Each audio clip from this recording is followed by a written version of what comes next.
Win Radio. Halo, halo. Halo kay Ube, mga marikoy-parikoy, mga kapitbahay kong certified pakilamero at pakilamera. Andito na naman, live na live nationwide, worldwide, and uniwide. At your service. Ang kumari po ninyo, kumari po kita. Agoy. Agoy kalami. Opo, Day, that's me.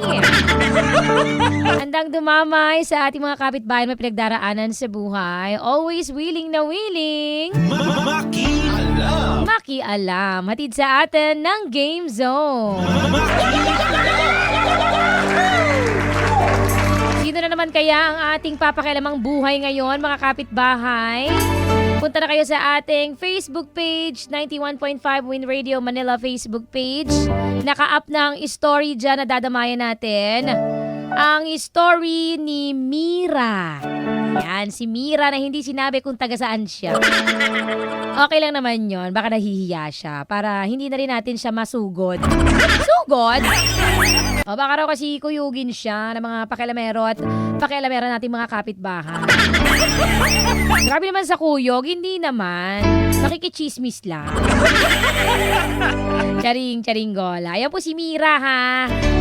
Pwede na kayong magbasa dyan ng storya ni Mira kasi nakalagay naman na dyan sa ating FB page, 91.5 Win Radio Manila Facebook page. Basahin nyo na at kapag naapektuhan kayo ng istorya ni Mira, pwede na kayong makialam dyan sa comment section, ha? Makialam na sa ating comment section. At ang kumari ninyo naman ay magbabasa on air. At papakialaman din natin yan for the talakanash kudari ng mari ninyo. On air naman. So sabay tayong iinit ang ulo.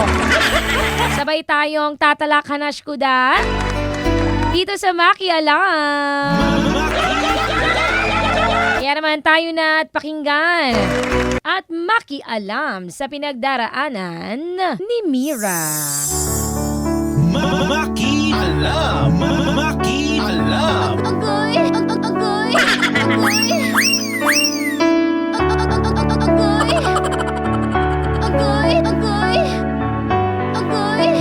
Makialam.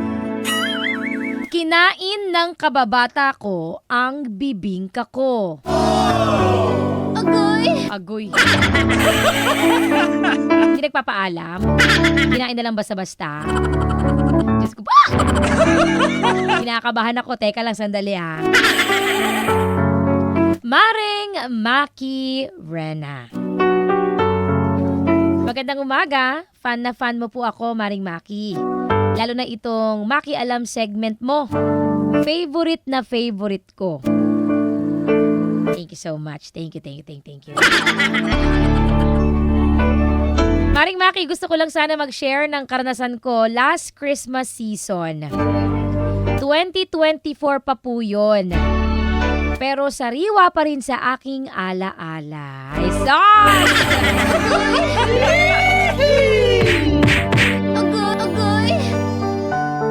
Share ko lang sana, Maring Maki, yung nangyari sa amin ng kinakapatid ko. Nakababata ko na rin. Itago nyo na lamang po siya sa pangalang Ken. Ninang ko yung mama niya. Matagal po kaming hindi nagkita ni Ken. Mga 10 years din. Simula nang lumipat kami sa probinsya.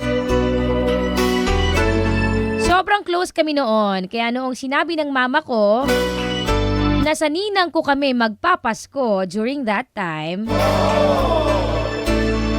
nasabi ka kong makita ang kinakapatid at kababata kong si Ken.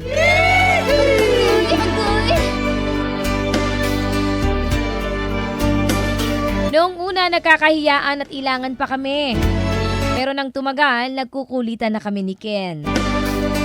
Sabay kami kumakain, tapos kaming dalawa lang ang nagkakasamang magsimbang gabi.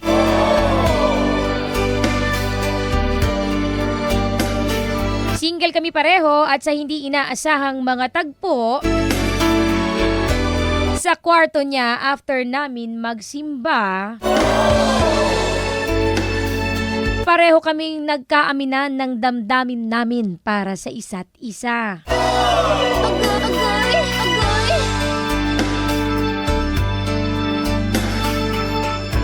na kilig ako, Maring Maki, kasi nag-kiss kami ni Ken. Ano? Nag-kiss kami ni Ken that time. Pero sa maniwala kayo o sa hindi, sinubukan ko siyang pigilan. Kaya lang, damang-dama ko ang pagkasabik niyang kumain ng mainit na bibingka. Agoy! At ako naman, aaminin ko, Maring Maki. Aaminin ko ring naramdaman ko ang mainit na puto bungbong niya. Naramdaman mo ang mainit na puto bungbong niya? Kaya nagpaubaya ako, Maring Maki. Binigay ko ang mainit na bibingka ko sa kababata ko. Agoy, agoy, agoy, agoy, agoy, agoy, agoy. Lumipas sa mga araw, sinabi ko kay Ken na nahulog ako sa kanya, Maring Maki. Pero ang sabi niya sa akin, hindi niya raw ako pwedeng jowain. Dahil nahihiya raw siya sa mama ko. Toinks! Nasaktan ako kasi akala ko gusto niya rin ako kasi nagkaaminan kaming dalawa eh. Pero yung last na pagkikita namin, may nangyari pa ulit sa amin, Maring Maki. Ang gulo, di ba? Oo, ang gulo ninyo. Ang gulo lang niya. Mira, ayan na. Si Mira na pinayagan ng kababata niyang tumira. Tumira ng kanyang bibingka. Diyos ko po. So ano, hindi kanya pwedeng jowain. Pero ano, pwede kanyang bembangin, ganun? Ako pa, X na yan, Mare, ha? Tama na, tama na. Huwag ka na makipagkita pa dyan at huwag ka nang makipag-chorva sa lalaking yan. Gusto ko naman, Maring Mira, malinaw na malinaw. Bembang lang ang gusto niyan sa'yo. Masakit man ang totoo, pero totoo yun eh. Yun lang ang habol niyan sa'yo. Kasi kung gusto ko talagang jowain yan at seryoso siya sa'yo, hindi ka malilito at maguguluhan ng ganyan. Kumbaga malinaw ang intensyon niya. Diba? Lilinawin niya yun sa'yo. Bibigyan ka niya ng assurance na ikaw ang gusto niya at gusto niyang i-pursue at magkaroon ng progress ang relasyon ninyong dalawa. Kaso hindi eh. Laro.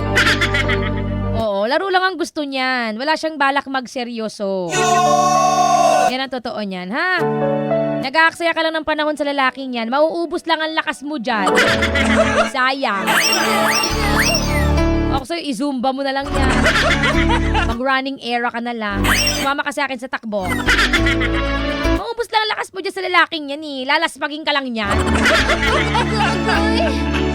Oo, huwag ka magpagamit ng magpagamit, ha? Okay?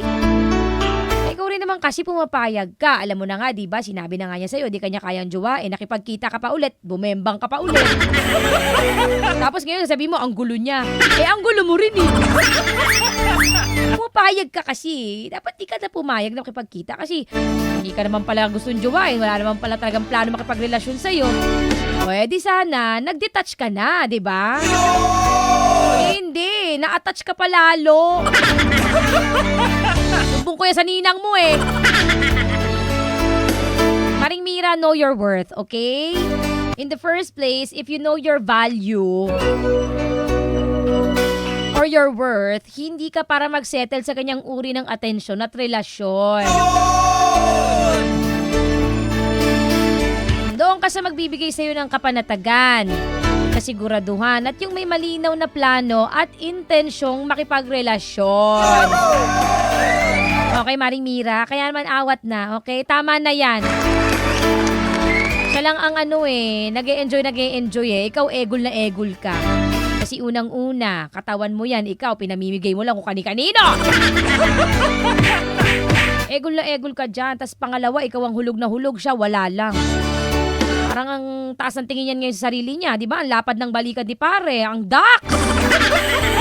Iniisip niya na nakukuha ko naman ng libre to sa kanya Bakit pa ako magseseryoso? Nakuha ko naman na. Iwag na lang, di ba? Bigyan ko pa sarili ko ng sakit sa ulo. O, di ba? Kasi nga, hindi mo pinahalagahan ang sarili mo. Know your worth, okay? Know your worth. Alamin mo kung anong value mo. Mataas dapat ang tingin mo sa sarili mo. Mag-set ka ng standards at ng boundaries. Para hindi kung kani-kanino napupunta yung precious pearl mo. Ay, hindi pala precious pearl yung mainit na bibingka mo.